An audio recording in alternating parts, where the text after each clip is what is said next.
Fallout Equestria. War Does Change. Written by Tom117Z. Chapter 5.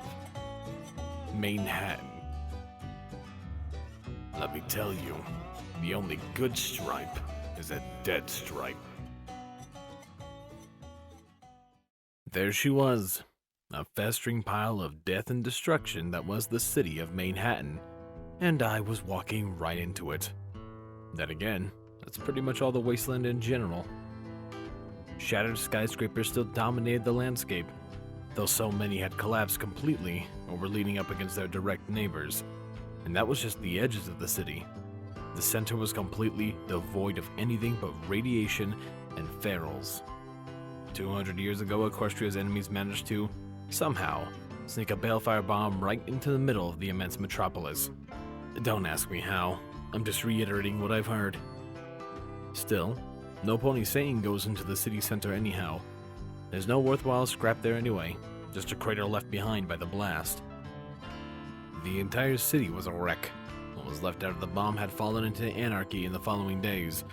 I know all too well how badly ponies can react when their entire lives have just been reduced to ashes. It's the same damn thing everywhere. I bet it was hard to find a single pony in the early wasteland who hadn't lost somebody. A brother, or son. If you couldn't guess, I'm drawing comparisons to my current entourage.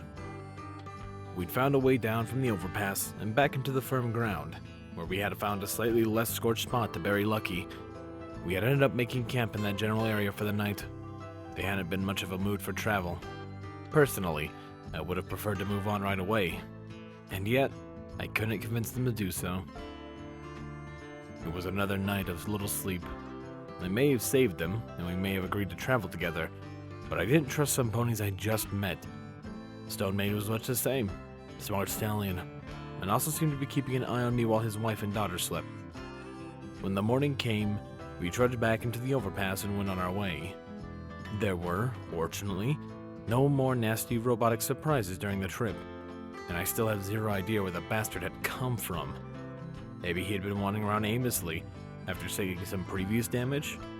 He certainly seemed confused. But while we didn't find another Mr. Gutsy along the way, there were plenty of other mutated critters to deal with.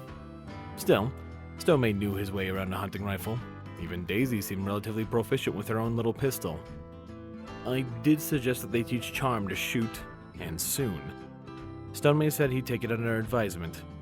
I hope he meant that and wasn't just brushing me off. I myself was sticking to my own pistol for now, trying to conserve my remaining ammo while saving all the shotgun shells that Lucky had been carrying. A couple more days of straight travel passes by. We haven't talked that much. At least not beyond simple communication when a hungry rad hog tried to make us its meal. Still, they did seem genuinely grateful to have an extra gun, and having other ponies around while traveling was novel, to say the least. A scavenger's life can be a lonely one, yet the Stone Maid had somehow found time to fall in love and have 2 children, even if one of them is no longer around. Then again, I suppose getting those things didn't cost caps, unless you were in dice. I'm pretty sure you could buy anything there if you had the money. Still, I couldn't for the life of me imagine finding such things in this place. Give me that house first, then we'll talk. But we knew our journey together was drawing to a close when the cluster of buildings began to be more common. Old burnt-out cottages at first, and slightly higher tech and industrial-looking places. Nowhere did we have to poke around. We were all eager to get past this place and get into the main city before we ran into something a bit too nasty. And then those skyscrapers were starting to creep up all around us, and we truly knew we were in Manehatten, a city of ghosts. I think this is where we part ways, Stone Maid announced, indicating towards a sign that pointed in 2 directions. Right, Statue of Friendship, left Ministry of Arcane Sciences Manehatten hub. Are you sure you don't want to head to 10 Pony first? I offered the stallion. Could get in some good trading. We're sure, Stone Maid responded. I think we're gonna stick around in Friendship City for a while. It's a place that I've got my eyes on. We don't want to raise Charm in this damned place. Seems like we share a dream then, I remarked, though I had figured something of the likes. How close are you? He averted his eyes. Too close for my son to die in our last foray. I grimaced, though couldn't stop a small pang of jealousy. I'm sorry. Lucky bastard. Well, not so lucky, I suppose. But despite losing their unaptly named son, they had things I still couldn't even glimpse. Alright, enough feeling sorry for yourself. I couldn't stand around here all day. I hope you found what you're looking for in that oversized statue, I replied with a small grin. Have a nice cold glass of water on me. I'll keep that in mind, Stone Man replied. It's not often you find ponies willing to help others like you did. Any pony else would have just kept walking. Now it was I who couldn't meet his gaze. Damn it, why was I suddenly feeling guilty about almost doing something any sane person would have done? Are you alright, mister? The filly charm asked cautiously. I looked down at the filly before sighing. Yeah, I'm good. But to be honest, I'm as surprised as you are. I don't think we would have risked it for you. Daisy muttered honestly, and I really couldn't blame her. As I said, sane people. And then she surprised me with the following up with, Though, I think we would now. To any pony. Okay? What was with that sudden tone shift? I asked her such. It's like you said, Scrap Heap. The large stallion with the hunting rifle remarked, patting me on the shoulder. Do better, as others did for you. You gave us the chance for that future we've worked so damned hard for, and if we could do the same for someone else. Oh dear, Luna, it's spreading.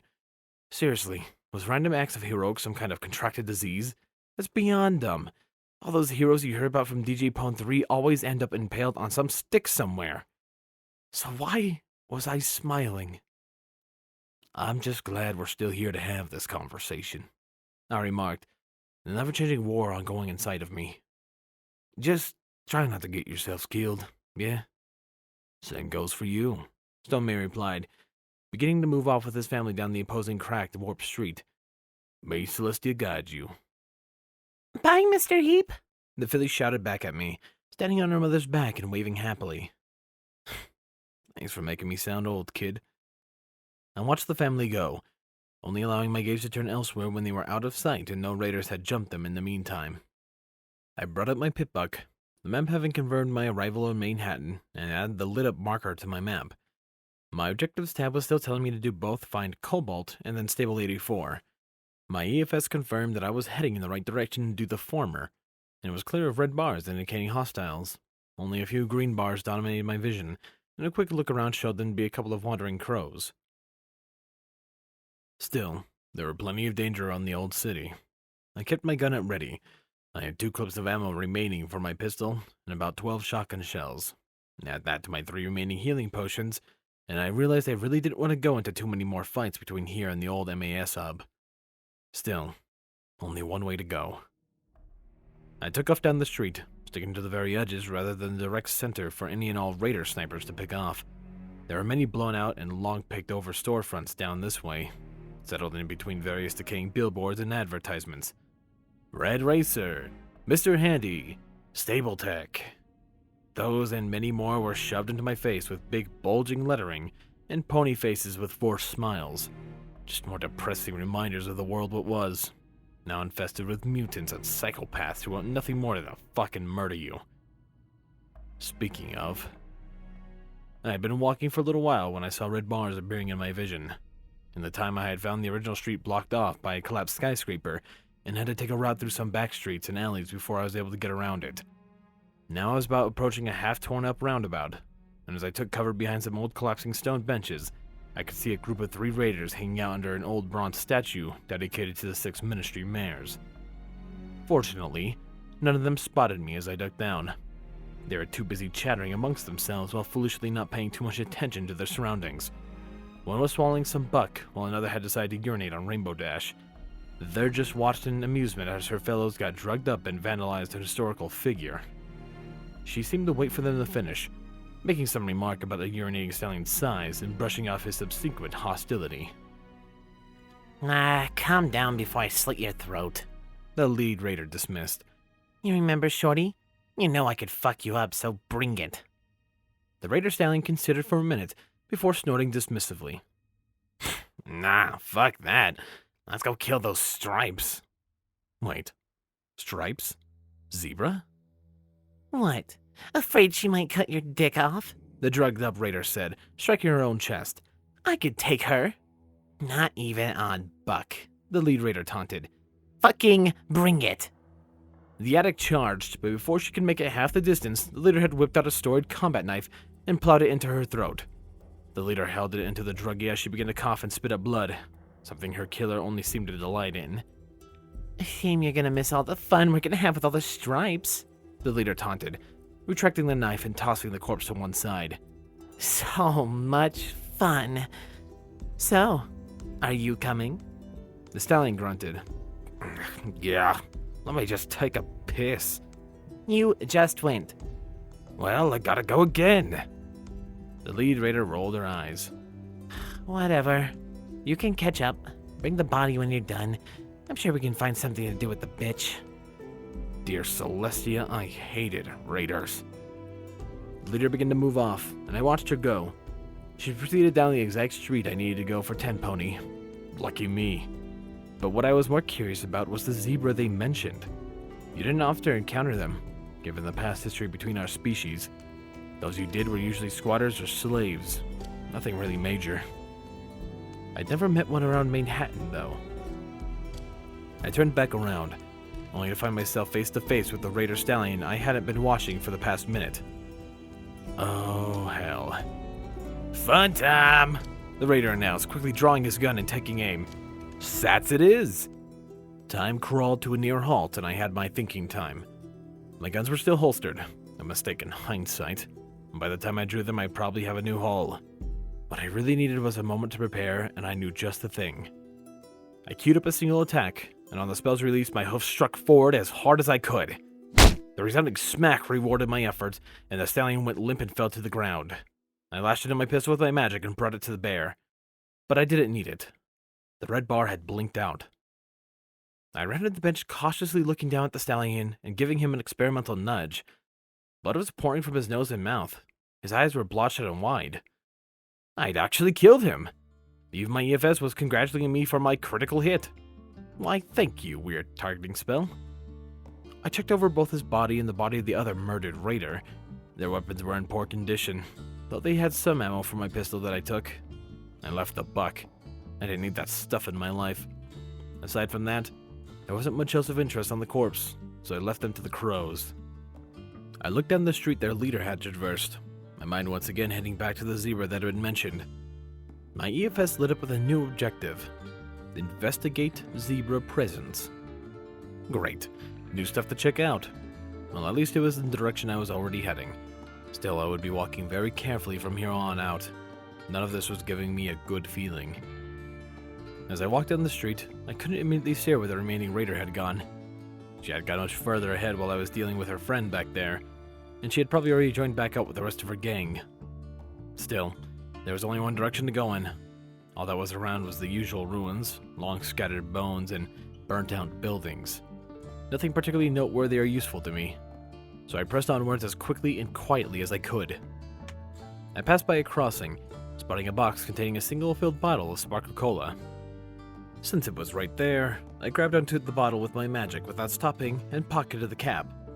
I continued as I took my first sip of the wonderful beverage, though I made sure to down it quickly in case I ran into that gang. I had just emptied the bottle and thrown it aside when I heard the gunshots. They sounded like they were coming from just up ahead. The pitters and patters of small arm fire, as well as what seemed to be heavier machine guns. Putting two and two together, I guessed it was the gang and the zebra they were hunting. Still, it was a little ways ahead of me.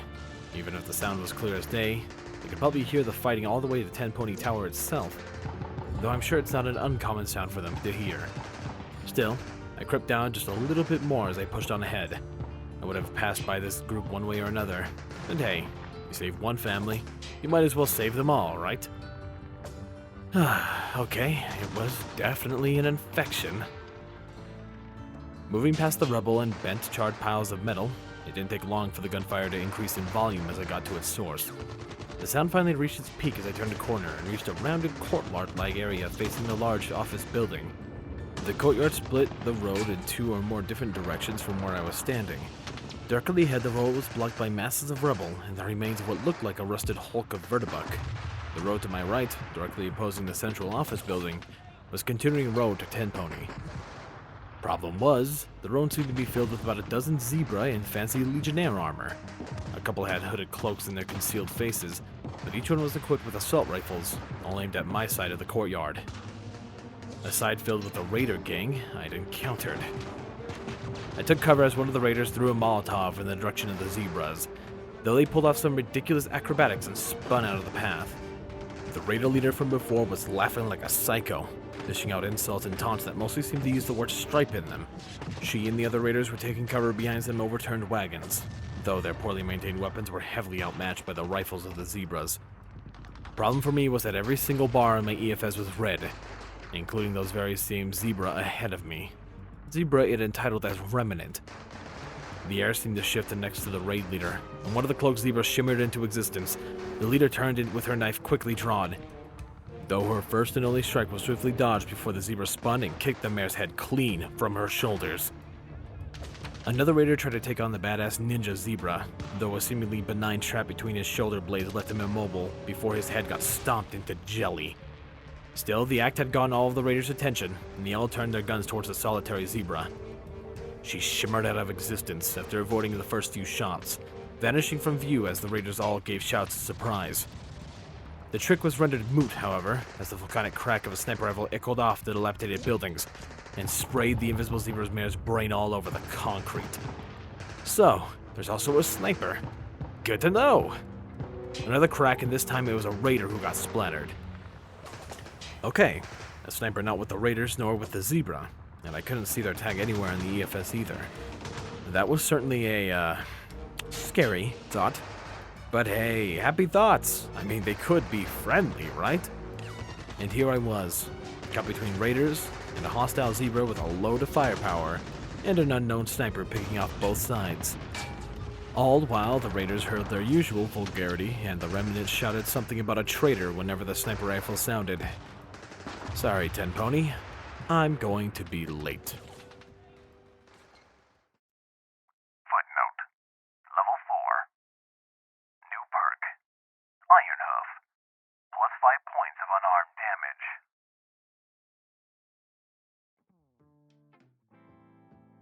There we go. Poor Scrap can't seem to catch a break at all. But at least he saved that family, and they ended on a relatively lighter note, but also spreading the whole be better type atmosphere. And, well, who else is better than our wonderful donators? Thank you, Chase LeMaster, HKH4, aka Texture, The Animated Ghost, Solus, Mark the Wolf, Stu Hex, and of course a large thank you to Silent Titan. Seriously, you guys are amazing, and I appreciate your support so much. If you want other ways to support me, well, your viewership is more than enough. However, leaving a like and subscribe does help with the algorithm.